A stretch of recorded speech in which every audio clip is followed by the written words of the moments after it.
Welcome to I Feel That Way Too. This is your host, Assia. This podcast is mainly for women 40 and above to share and offer support through life's transitions.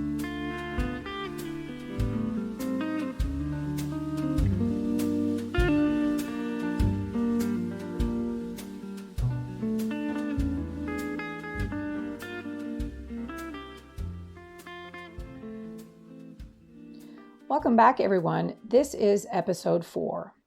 Episode 4 is about mom guilt. Now, I've chosen this topic because it's something that I continue to struggle with.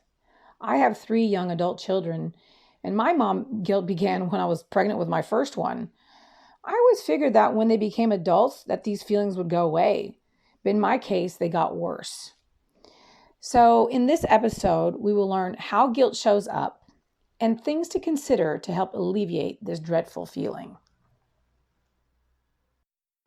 So let's talk about how guilt shows up. According to research, feelings of guilt is a focus on behavior, followed by shame, which becomes about feelings of self. So for example, you might think, I don't spend enough time with my children. So this is a feeling of guilt about a behavior. And as a result, you might say, oh, I'm a bad mother. This becomes the feeling of shame about oneself.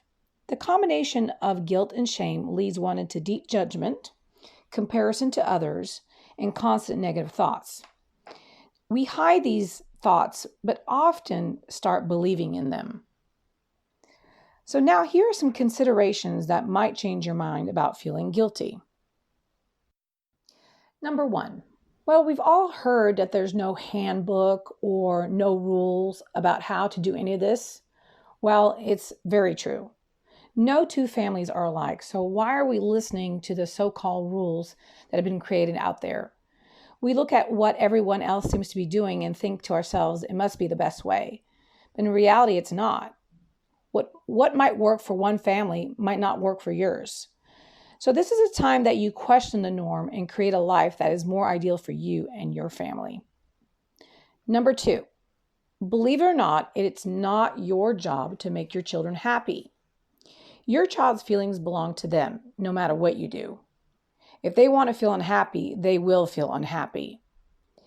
When we put that responsibility on ourselves as parents, we are teaching our kids to look outside of themselves to self-soothe.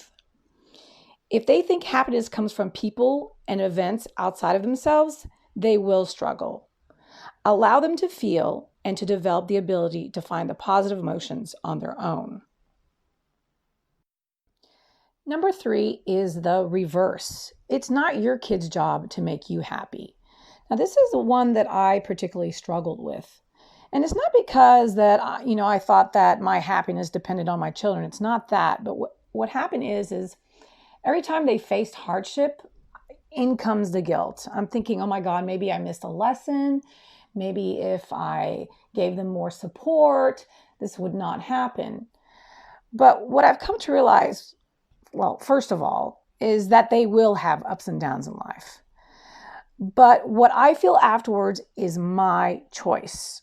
Whatever feeling I'm experiencing is because of me. So when they go through hardship, if I choose to feel miserable, then I will choose to feel miserable. But if I choose to feel at peace with it and look at it from a positive stance, meaning, they're going through this hardship, they're going to learn from this, then I can take it on a perspective of peace. So once again, I'm feeling whatever I'm feeling because of me, not because of them. Number 4, everything has a solution. Now, if you've been experiencing mom guilt for a while, you have to realize that you've created a pattern of thought, a habit, if you will. So when problems arise, we default to this feeling automatically. This feeling clouds our judgment and stifles creativity and problem solving. So when problems do occur, become aware of your feelings and behavior. Take a deep breath and put your solution hat on.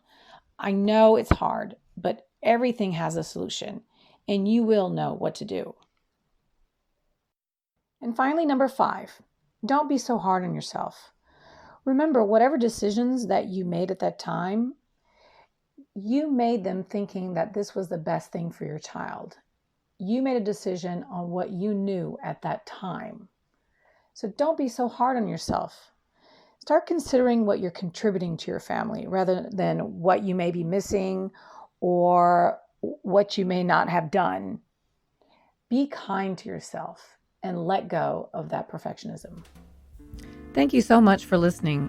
If you have any comments or questions, please email me at Houston, Houston, Assia, ASSIA @gmail.com.